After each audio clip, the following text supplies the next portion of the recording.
شروع کرتا ہوں اللہ کے نام سے جو نہایت ہی رحم کرنے والا ہے۔ کہانی ٹی وی پر آپ سب کو خوش آمدید کہتا ہوں۔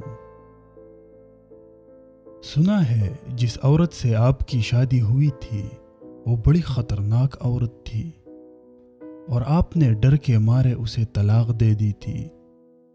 برگد کے درخت کے نیچے کرسی پر بیٹھے ایک خاموش تباہ بوڑھے سے ایک منچلے نوجوان نے پوچھا۔ اللہ بخشے اسے، بہت اچھی عورت تھی۔ بنا ناراض ہوئے، بغیر غصہ کیے بابا جی کی طرف سے ایک مطمئن جواب آیا۔ ایک نوجوان نے ذرا اونچی آواز میں کہا، لیکن بابا جی لوگ کہتے ہیں وہ بڑی خطرناک عورت تھی۔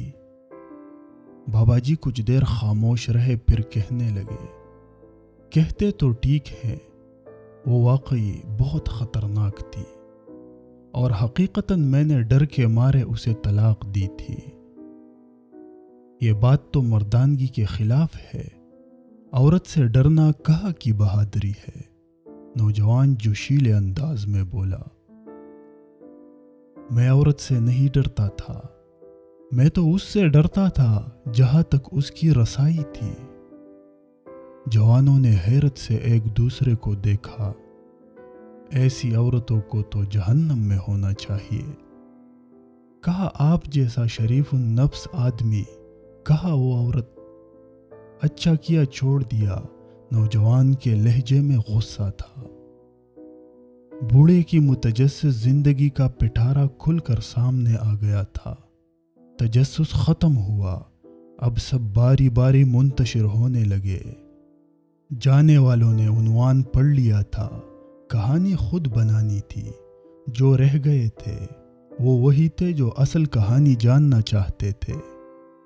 بوڑھے نے کہا، میں بھی ایسا ہی سوچتا تھا کہ اسے جہنم میں ہی ہونا چاہیے تھا، تب ہی میں نے اسے جہنم جیسی زندگی دی تھی۔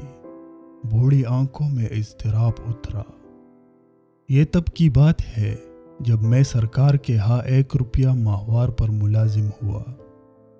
میری ماں چاہتی تھی کہ میری شادی ہو جائے۔ رشتہ ڈھونڈا گیا، ایک مونگ پھلی فروش کی بیٹی میری ماں کو بہت پسند آئی۔ سلیقہ مند، خوبصورت اور ایک دم خاموش طبع۔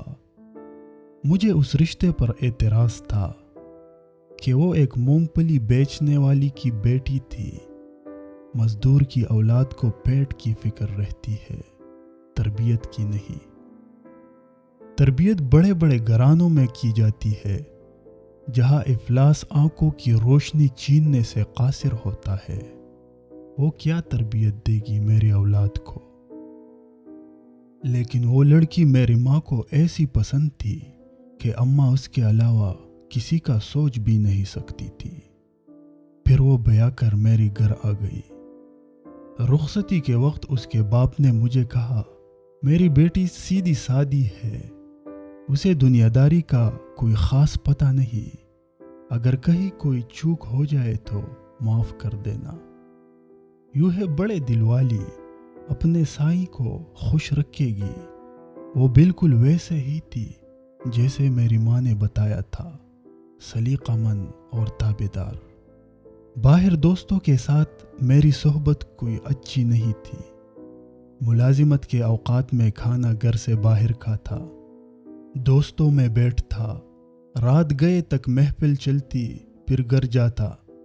وہ کیا کھاتی ہے، کیا پیتی ہے، کس حال میں رہتی تھی، مجھے کوئی پرواہ نہیں تھا۔ انہی دنوں میری ماں بھی دنیا سے رخصت ہو گئی تھی۔ ایک روز میں جوئے میں بھاری رقم ہار کر جب گھر آیا تو کہنے لگی، آپ تو کھانا باہر کھا لیتے ہیں، مجھے بھوک لگتی ہے، ہو سکے تو ایک ہی بار مہینے کا راشن دے دے، روز روز بازار سے خریداری کی صعوبت نہیں اٹھانی پڑے گی۔ اس مونگ پھلی بیچنے والی کی بیٹی کی اتنی اوقات کہ مجھ سے مطالبہ کر سکے، مجھے طیش آیا۔ ہونا تم کسی بڑے باپ کی بیٹی جو کہ تمہیں پورے مہینے کا راشن اور خرچ چاہیے۔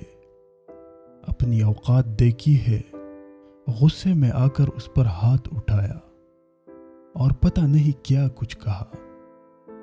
میں یہ نہیں سوچ سکا کہ آخر اسے زندہ رہنے کے لیے روٹی تو ہر حال میں چاہیے تھی۔ وہ جسمانی اعتبار سے کافی کمزور تھی، مار برداشت نہیں کر سکتی تھی۔ 2 دن تک بستر پر پڑی رہی، مجھے اس کی بھی کوئی پرواہ نہیں تھی۔ پھر اس نے گھر میں ہی سینہ پرونا شروع کر دیا۔ ہاتھ کا ہنر اس کے کام آیا، یوں اس کی روٹی کا انتظام ہو گیا، اور میں یہ سوچ کر پہلے سے بھی زیادہ بے پرواہ ہو گیا۔ ایک روز ایک ہمسائے نے مجھے روک کر کہا، دن میں جب آپ گھر نہیں ہوتے تو آپ کے گھر سے باتوں کی آواز آتی ہے۔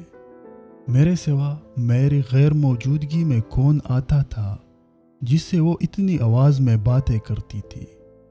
غصہ حد سے زیادہ تھا، بس نہ چلتا تھا کہ اسے جان سے مار دوں، لیکن میں بس ایک موقع کی طاق میں تھا۔ ایک رات پچھلے پہر کسی بولنے کی آواز پر میری آنکھ کھلی۔ چاندی رات میں صحن میں پڑی ہر شے بالکل واضح طور پر دکھائی دیتی تھی۔ میں اٹھ کر دروازے تک آیا، اب آواز زیادہ واضح تھی۔ وہ کہہ رہی تھی، سائیں، صبح ایک روٹی کے لیے آٹا گھر میں موجود ہے، وہ روٹی کھا کر چلا جائے گا، یہ سوچے بنا کہ میں سارا دن بھوکی رہوں گی۔ میری روٹی جب تک تیرے ذمے تھی تو عزت سے ملتی تھی، جب تو نے اپنے نائب کے ہاتھ دی تو روٹی کے ساتھ بے عزتی اور اذیت بھی ملنے لگی۔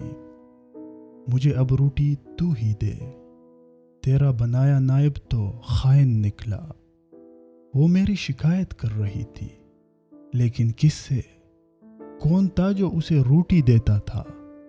میں نے باہر آ کر دیکھا، وہ صحن کے بیچ چارپائی پر بیٹھی خود سے باتیں کر رہی تھی۔ وہاں کوئی بھی نہیں تھا۔ میرے پیروں تلے سے زمین نکل گئی۔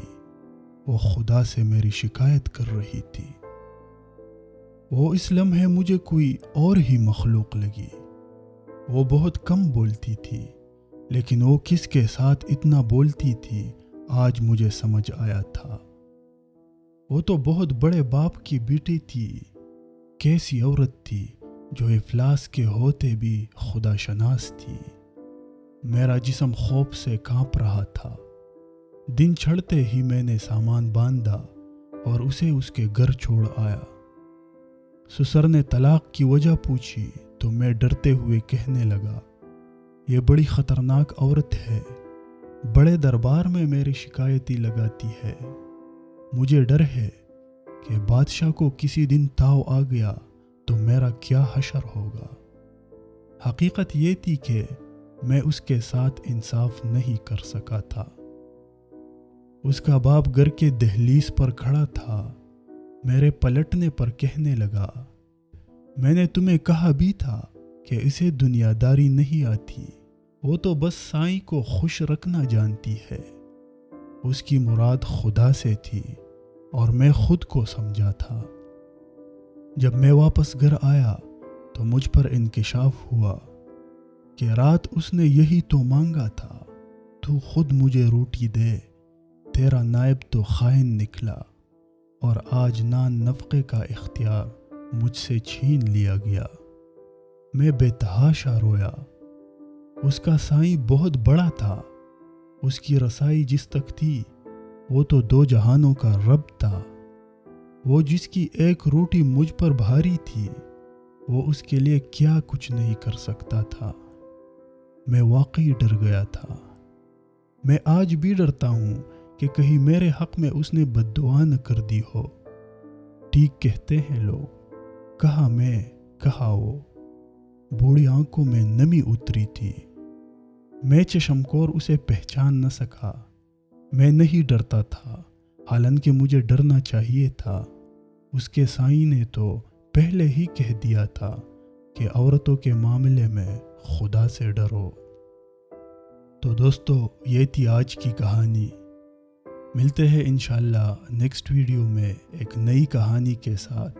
تب تک کے لیے اللہ حافظ۔